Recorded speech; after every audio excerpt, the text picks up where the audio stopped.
যে কিছুই করে না সে অসাধারণ কিছু করে। শুধু বিশ্বাস করতে হবে আপনি একজন অনন্য অসাধারণ মানুষ। চাকরি প্রত্যাশীদের চাওয়াকে পাওয়ায় কিভাবে রূপান্তর করা যাবে তারই পরামর্শ দিতে আজ এসএটিভির স্টুডিওতে উপস্থিত আছেন Mrs Saika Majed, associate director Linde Bangladesh limited. আপা, আপনাকে স্বাগত এসএটিভির স্টুডিওতে। ধন্যবাদ আপনাকে। আপা, স্টুডিওতে আমার ডান পাশে 4 জন পার্টিসিপেন্ট রয়েছেন, এক এক করে তাদের সাথে আপনার পরিচয় করিয়ে দিচ্ছি। আমার ডান পাশে প্রথমে রয়েছেন। আসসালামু আলাইকুম ম্যাম, আমার নাম মিনহাজ উদ্দিন আহমেদ, আমি নর্থ সাউথে বিবিএ করছি। আমার মেজর হচ্ছে এইচআরএম এ। মিনহাজের এইচআরএম মেজর। জি। তারপরে পার্টিসিপেন্টের পরিচয়। আসসালামু আলাইকুম ম্যাম, আমি সাদিয়া ইসলাম, আমি ইন্ডিপেন্ডেন্ট ইউনিভার্সিটি থেকে বিবিএ করছি, আমার মেজর এইচআরএম। সাদিয়ারও এইচআরএম মেজর? জি। আচ্ছা, তারপরে। Hello ma'am, I am Tazwar Moksun Nizam, currently doing BSc in Electrical and Electronic Engineering in Independent University Bangladesh. Electric and electronic engineering A. G, triple major. এরপরে রয়েছেন যিনি। Hello ma'am, I'm Sakibul Haq. I'm doing BBA from North South University and my major is HRM. বাহ, আজকে HRM এর আমাদের সাথে আছে 3 জন, মানে আপনারা 3 জনই ভবিষ্যতের চাকরিদাতা। আপা, ওদের আপনার কাছে কিছু প্রশ্ন রয়েছে, জানতে চাওয়া রয়েছে, কি করে ওদের ক্যারিয়ারটাকে ওরা সুন্দরভাবে গড়তে পারবে। আপনার এই উপদেশটা নিশ্চয়ই ওদের চলার পথের পাথে হয়ে থাকবে। এখন ওদের কিছু প্রশ্ন রয়েছে, আমি প্রশ্নে চলে যাচ্ছি। মিনহাজ, আপনি যদি আপনার প্রশ্নটা করতে না পাকে। জি, যেহেতু আমি এইচআরএম এ মেজর করছি, তো যে আমার ফিউচার প্ল্যান হচ্ছে গিয়ে একটা এইচআর ম্যানেজার হতে পারা, একটা আইডিয়াল এইচআর ম্যানেজার হতে পারা। তো এখন আমার ওই স্টেপটা, আমার কি স্টেপ নেওয়া লাগবে আমার ওই গোলটা অ্যাচিভ করার জন্য, যেরকম আমার কোন কোন স্কিলসগুলো ডেভেলপ করা লাগবে আর কোন কোন অ্যাসপেক্টস আরও বেশি ফোকাস আনার প্রয়োজন। প্রথম কথা হলো, তুমি যেহেতু এইচআরএম এ পড়াশোনা করছো, তোমাকে আমি প্রশ্ন করি, এইচআরএম এর ব্রড কতগুলো ক্যাটাগরি আছে যদি জিজ্ঞেস করি, কি বলবে তুমি? ব্রড ক্যাটাগরি যেমন ট্রেনিং অ্যান্ড ডেভেলপমেন্ট। হ্যাঁ, ট্রেনিং অ্যান্ড ডেভেলপমেন্ট, তারপরে নেগোসিয়েশনের পার্ট থাকে, তারপরে হচ্ছে গিয়ে রিসোর্সগুলো ম্যানেজ করতে হয়, যে কিভাবে কোন জায়গায় এই আরও ফোকাস আনা উচিত, কোন জায়গায় আরও মোটিভেট করতে হয়, বেটার এনভায়রনমেন্ট ক্রিয়েট করতে হয়, যে ওয়ার্কিং এনভায়রনমেন্ট যাতে পারফরমেন্স আরও ইনক্রিজ করা যায়। Very good. তোমার আনসার কোশ্চেন যে আনসার করলে সেখান থেকে অনেকগুলা আসলে আনসার বের হয়ে আসছে। আরও কিছু অ্যাড করতে পারি, যেমন তুমি বললে training and development, compensation and benefit, এমপ্লয়ীদেরকে যে বেনিফিটগুলো দেওয়া হয়, হ্যাঁ। তারপর আছে কালচার, তুমি কালচারের কথা বললে, হ্যাঁ, তার অর্গানাইজেশনে কীভাবে ওটা বেটার কালচার তৈরি করতে হয়। তার থেকেও বড় হলো পারফরমেন্স ম্যানেজমেন্ট। অর্গানাইজেশনে এমপ্লয়ার যখন কাজ করবে, অর্গানাইজেশনের এইচআরের দায়িত্ব আছে পারফরমেন্সগুলোকে কীভাবে আরও এনহ্যান্স করার জন্য বিভিন্ন রকমের স্কিল সিস্টেমগুলো ইন্ট্রোডিউস করা, এবং অবশ্যই অর্গানাইজেশনের মধ্যে একটা এনভায়রনমেন্ট, কনজেনিয়াল এনভায়রনমেন্ট তৈরি করা। তো এই প্রতিটা কাজের জন্য স্পেসিফিক কিছু স্কিল সেট লাগে। For example, it's common for everybody, যেহেতু তোমরা এইচআরে মোস্টলি কাজ করছো সবাই, অ্যানালিটিক্যাল স্কিল খুব বাড়াতে হবে। অ্যানালিটিক্যাল স্কিল বাড়ানোর জন্য তোমাকে এক্সেল বেসড সফটওয়্যারগুলো জানতে হবে, কীভাবে ডাটা অ্যানালিসিস করতে হয় সেটা জানতে হবে। একটা পার্ট গেল। তুমি যদি ট্রেনিং অ্যান্ড ডেভেলপমেন্টে তোমার ক্যারিয়ার তৈরি করতে চাও, সেক্ষেত্রে তোমাকে পাবলিক স্কিল ডেভেলপ করতে হবে অ্যাজ এ ট্রেনিং ম্যানেজার হিসেবে, ট্রেনিং অফিসার হিসেবে। বিভিন্ন রকমের ট্রেনিং টপিকসগুলো নিয়ে জানতে হবে। Recruitment is one of the most important work of HR, human resource department. সুতরাং কীভাবে হিউম্যান রিসোর্সের ডিপার্টমেন্টটা এমপ্লয়ি সোর্সিং করে, সেখানে কি অ্যাসপেক্টগুলো দেখতে হয় সেটা জানতে হবে। আমরা লিন্ডে বাংলাদেশের কথা যেহেতু বললেন, আমরা যে অর্গানাইজেশনে কাজ করি, আমাদের একটা বড় ওয়ার্কফোর্স আছে হলো যাদেরকে আমরা বলি ইউনিয়নাইজড অর্গানাইজেশন, হ্যাঁ। তো সেখানে industrial relation is very important. সুতরাং আমাকে জানতে হবে নেগোসিয়েশনের কথা অনেকে বলছিলেন আপনি, যে কীভাবে নেগোসিয়েট করতে হয়, কীভাবে এমপ্লয়ীদেরকে মোটিভেট করতে হয়, হ্যাঁ। তো এইগুলো করার জন্য কিছু সফট স্কিল জানতে হবে, কিছু টেকনিক্যাল স্কিল জানতে হবে। সফট স্কিল বলতে বোঝায় মোস্টলি নেগোসিয়েশন, কনভিন্সিং স্কিল বলে, presentation is very very important সবার জন্য। আমি যে পজিশনেই থাকি না কেন, আমাকে পাবলিক স্পিকিং জানতে হবে, হ্যাঁ। অ্যানালিটিক্যালের জন্য এক্সেল বুঝতে হবে, জানতে হবে, করতে হবে, পাওয়ার পয়েন্ট জানতে হবে, হ্যাঁ। তাহলে আমরা যদি ধরি, তাহলে এখানে soft skill, presentation, analytical skill, এই জায়গাগুলোকে বাড়াতে হবে। কিভাবে জীবন বৃত্তান্ত তৈরি করবেন? নিজের পরিচয়ে আপনার পুরো নাম, ঠিকানা, ফোন নম্বর ও ইমেইল সঠিকভাবে উল্লেখ করুন। সদ্য পাশ করা চাকরি প্রার্থীরা ক্যারিয়ার উদ্দেশ্য স্পষ্ট করুন। চাকরি ক্ষেত্রে আপনার লক্ষ্য উল্লেখ করুন। শিক্ষাগত যোগ্যতার ক্ষেত্রে সাম্প্রতিক অর্জিত ডিগ্রি আগে উল্লেখ করুন এবং তারপর পর্যায়ক্রমে বাকিগুলো লিখবেন, যেমন স্নাতকোত্তর, স্নাতক, সম্মান, উচ্চ মাধ্যমিক ও মাধ্যমিকের পাশে সাল এবং ফলাফল উল্লেখ করুন। আপনার পূর্ব অভিজ্ঞতা এবং সাফল্যগুলো সংক্ষেপে তুলে ধরুন। চাকুরির জন্য আপনি কেন নিজেকে উপযুক্ত মনে করছেন তা সংক্ষেপে উল্লেখ করুন। অভিজ্ঞতার ক্ষেত্রে বিভিন্ন প্রতিষ্ঠানে নির্দিষ্ট পদবি, সময়কাল, দায়িত্ব, কর্তব্য, উল্লেখযোগ্য সাফল্য সংক্ষেপে উল্লেখ করুন। অভিজ্ঞরা পেশাগত অর্জন, পদক, সম্মাননা, বিভিন্ন ট্রেনিং ও কোর্সের বিষয়ে উপস্থাপন করুন। অতিরিক্ত যোগ্যতা নিশ্চিত করার ক্ষেত্রে আপনার ভাষাগত দক্ষতা, কম্পিউটারের দক্ষতা, স্বেচ্ছাসেবী কর্মকাণ্ড ও সহশিক্ষা কার্যক্রম ইত্যাদি সংক্ষেপে উল্লেখ করুন। জীবন বৃত্তান্ত পরিমিত ও সংক্ষিপ্ত হওয়া বাঞ্ছনীয়। অনুষ্ঠানের এই পর্যায়ে আমরা ছোট্ট একটা বিরতি নিয়ে আসছি। আরও অনেক প্রশ্ন আছে, ওদেরও প্রশ্ন আছে, আপনার কাছ থেকে আরও অনেক কিছু জানার আছে। প্রিয় দর্শক, অনুষ্ঠানের এই মুহূর্তে ছোট্ট একটা বিরতি নিচ্ছি, সাথেই থাকুন।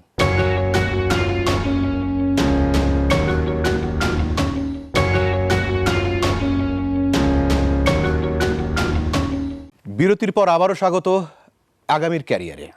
কথা বলছিলাম কি করে এইচআর মেজর যেই স্টুডেন্টের সে তার ক্যারিয়ার গড়বে। আপা, আমরা পরের জনের প্রশ্ন নেব, আপনি প্লিজ আপনার প্রশ্নটা করেন। আমার প্রশ্নটা হচ্ছে সিজিপিএ নিয়ে। আমাদের বর্তমান আমরা যারা স্টুডেন্ট, অনেকের অনেক সময় অনেক কারণে হচ্ছে সিজিপিএটা তারা মেনটেন করতে পারে না। তো যখন আমরা অ্যাপ্লাই করি কোনো জব সেক্টরে, তখন তারা বলে দেয় একটা মিনিমাম সিজিপিএ রিকোয়ারমেন্ট। তো সেই ক্ষেত্রে অনেকে ওই অনুযায়ী সিজিপিএটা থাকে না। সেক্ষেত্রে তারা কি করবে? মানে তাদের বড় কোনো কোম্পানিতে জব করার ইচ্ছা আছে এবং তাদের ট্যালেন্ট আছে, তো সেই ক্ষেত্রে তাদের করণীয়টা কি? যেটা করতে হবে, তোমার সিজিপিএ যেহেতু কম, তোমাকে অবশ্যই সেটাকে কম্পেনসেট করতে হবে। কম্পেনসেট করার সবচেয়ে ভালো উপায় হলো এক্সট্রা কারিকুলার অ্যাক্টিভিটিসে ইনভলভ হওয়া, 1 নম্বর। 2 নম্বর হলো তুমি যখন তোমাদের প্রত্যেকের যখন বিভিন্ন রকমের ব্রেক হয়, যদি সম্ভব হয় ভলান্টারি অ্যাক্টিভিটিস করা, হ্যাঁ, যেখানে তোমার লিডারশিপ কোয়ালিটি বাড়বে এবং তুমি তোমার সিভিটাকে অনেক রিচ করতে পারবে। সুতরাং সিজিপিএ দেখার সাথে সাথে একটা এমপ্লয়ার কিন্তু তার আদার যে কম্পিটেন্সিগুলা, যেমন লিডারশিপ কোয়ালিটি আছে কি না, সে অন্য জায়গায় কাজ করেছে কি না, সে কাজের ভলেন্টারি কাজটা ওকে কাজ হিসাবে গণ্য করা হয়, সেই কাজের এক্সপিরিয়েন্সটাকে তখন তারা কনসিডার করবে। ইভেন যখন তারা সিভিটা দেখার জন্য তাদের ওই সিজিপিএটা চাচ্ছে, তখন তো সিভিটা অ্যাপ্লাই করতে পারছে না, তো সে তার এক্সট্রা কারিকুলার অ্যাক্টিভিটিটা শো করবে কিভাবে? এখন অর্গানাইজেশনে যদি কিছু বাধ্যবাধকতা থাকে, সেক্ষেত্রে আসলে এটা চ্যালেঞ্জিং। সেসব অর্গানাইজেশন যদি সেটাকে সেইভাবে একদম ফিক্সড করে ফেলে, এটা আসলে ওই সিজিপিকে তুমি যেটা বললে, যদি সেটা বাধ্যবাধকতা থেকেই যায়, সেটা আসলে খুব একটা, এগুলো মোস্টলি ব্যাংকিং সেক্টরে বা কিছু মাল্টিন্যাশনাল কোম্পানিগুলো মেনটেন করে। তো বেটার হবে যে you can start from the beginning, not necessarily প্রথমেই বড় অর্গানাইজেশনে কাজ করতে হবে। বেটার হলো ইউ ওয়ার্ক ফর ছোটো ছোটো অর্গানাইজেশনে কাজ করি আমি একটা অর্গানাইজেশনের কাজ করার সাথে সাথে আমার কিছু এক্সপিরিয়েন্স ডেভেলপ হবে। স্টার্টিংয়ে যে সিজিপিটা অনেক ইম্পর্ট্যান্ট, কিন্তু যখন তুমি 2-3 বছরের এক্সপিরিয়েন্স হয়ে যাবে, তখন কিন্তু সিজিপির থেকেও ইম্পর্ট্যান্ট হলো তোমার এক্সপিরিয়েন্স। আমরা মনে হয় প্রশ্নটার উত্তর বুঝতে পেরেছি। অর্থাৎ হচ্ছে অভিজ্ঞতা বাড়িয়ে এবং ভলেন্টিয়ারি কিছু সার্ভিস করে সিভিটার ওয়েটটাকে একটু বৃদ্ধি করলেই সে একেবারে বড় কোনো জায়গায় হিট না করে শুরুর থেকে শুরু করা। আমার মনে হয় আমরা পরের জনের কাছে চলে যেতে পারি। জি ম্যাম। ম্যাম, বেশিরভাগ সময় দেখা যায় কি ইঞ্জিনিয়ারিং গ্র্যাজুয়েটদের ক্ষেত্রে বাংলাদেশের জব ইন্টারভিউতে প্রাইভেট ইউনিভার্সিটি স্টুডেন্টদের একটু কম প্রাধান্য দেওয়া হয় পাবলিক ইউনিভার্সিটি স্টুডেন্টদের থেকে। তো এই ক্ষেত্রে প্রাইভেট ইউনিভার্সিটি স্টুডেন্টদের এই বৈষম্যটা কাটিয়ে ওঠার জন্য করণীয়টা কি? রেজাল্ট অবশ্যই একটা ইম্পর্ট্যান্ট। রেজাল্টের ব্যাপারটা আসার সাথে সাথে তুমি যদি কিছু, যেহেতু ইঞ্জিনিয়ারিং সাইডে আছো, তুমি যদি রিসার্চ বেস কিছু কাজ করো, সেটা কিন্তু তোমার সিভিকে ভ্যালু অ্যাডিশন করবে।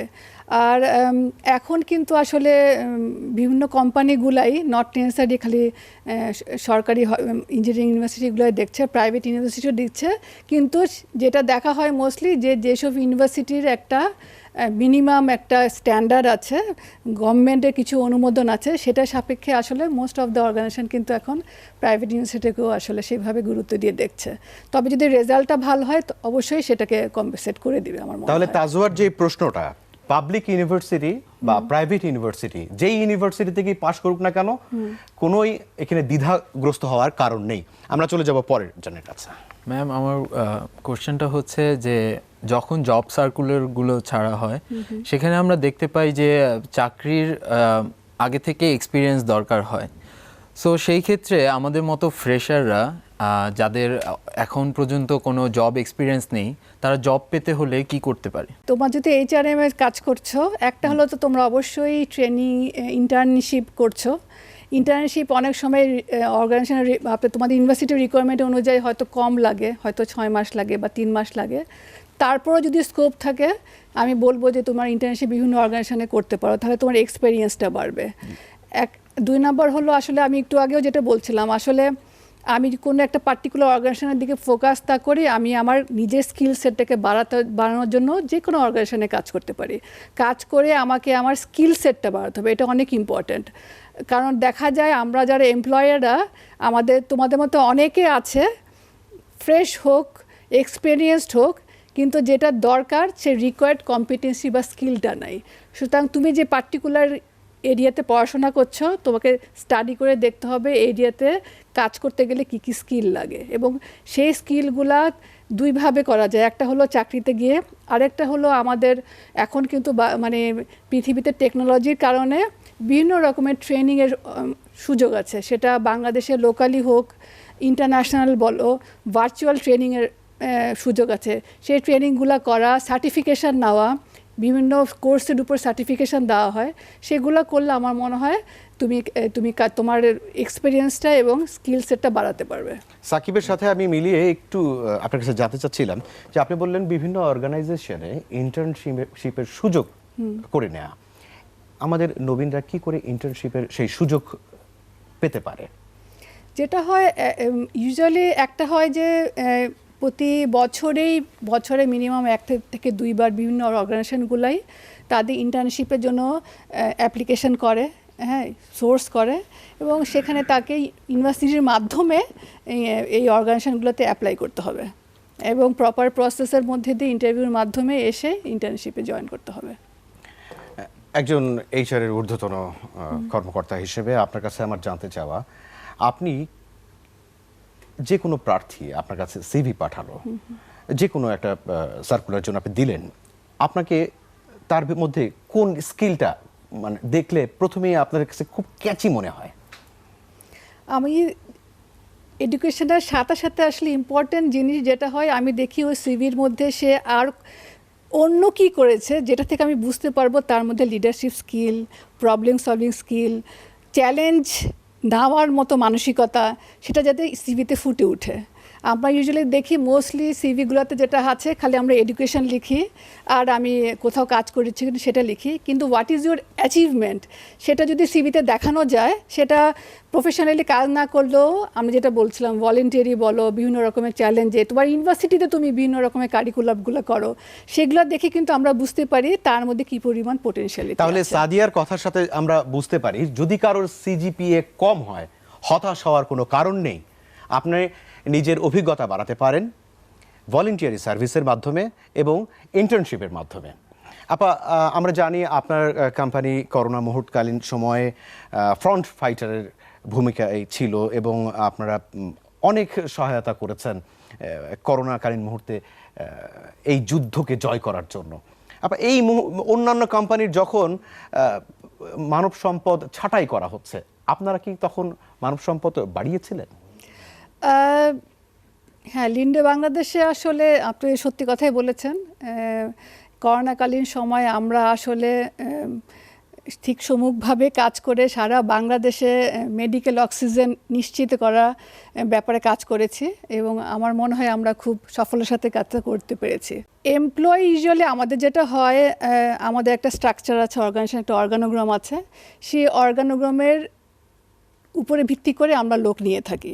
যখন কোনো লোক চলে যাচ্ছে ডেফিনেটলি সেই লোকের ভ্যাকেন্সির এগেনস্টে আমরা লোক নিচ্ছি।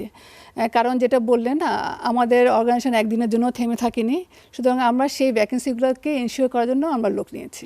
ক্যারিয়ার নিয়ে তো আমাদের আজকের আয়োজন, কিন্তু তাদের তো প্রত্যাশা সামনের বছর হয়তোবা কেউ পাশ করে বেরোবে অথবা কেউ অপেক্ষা করছে চাকরির জন্য।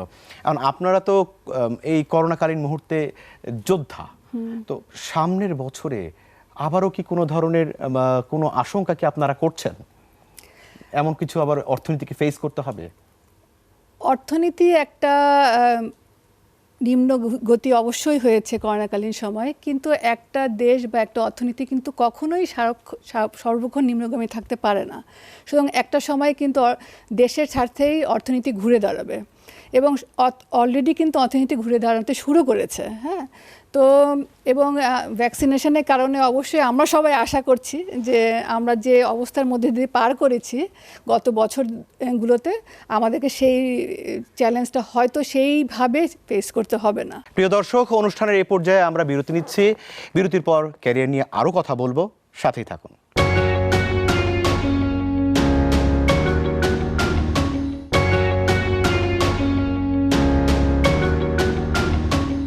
বিরতির পর আবারও স্বাগত আগামীর ক্যারিয়ারে। বিরতির আগে কথা বলছিলাম কি করে একজন চাকরি প্রত্যাশী তার স্কিল ডেভেলপ করতে পারে, এবং আমাদের অতিথির ক্যারিয়ার নিয়ে বিভিন্ন কথা। চলে যাচ্ছি অতিথির কাছে। আপা, বিরতির আগে আমরা যেই কথাটা বলছিলাম, আপনার অর্গানাইজেশন যেভাবে করোনাকালীন মুহূর্তে এই সাপোর্ট দিয়ে গেল জাতিকে, আমরা ধন্যবাদ জানিয়ে বিরতিতে গেলাম আপনার কাছে। এইবার আমরা আরও একটু জানতে চাই, আমাদের আগামী প্রজন্মের কাছে আপনার কাছে জানতে চাওয়ার আরও কিছু আছে কিনা। আর কারো কোনো কোশ্চেন আছে? তাজওয়ার। তাজওয়ার।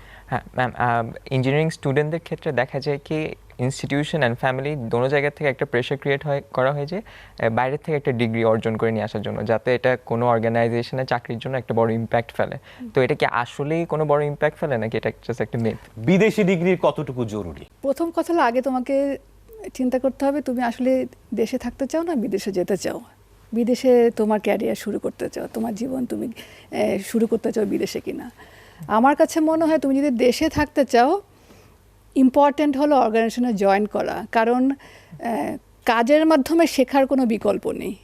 ঠিক আছে, তুমি একটা লেভেল পর্যন্ত কাজের মধ্যে শিখলে, শেখার পর তুমি যদি মনে করো যে না আমাকে আরও ফার্দার স্টাডি করতে হবে, তখন উচ্চশিক্ষা করার জন্য তুমি বিদেশে গেলে সেটা মনে হয় অনেক বেশি এফেক্টিভ হয়।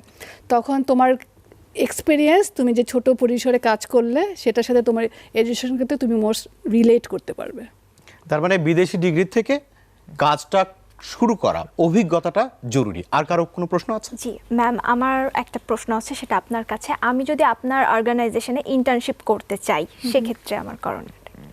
তোমাকে তোমার ইউনিভার্সিটির থ্রুতে আমাদের কাছে অ্যাপ্লাই করতে হবে। কোন ডিপার্টমেন্টে তুমি করতে চাচ্ছ সেটা তোমাকে জানাতে হবে অ্যাপ্লিকেশনের মধ্যে, এবং ডেফিনেটলি আমরা টাইম টু টাইম ইন্টার্ন নেই।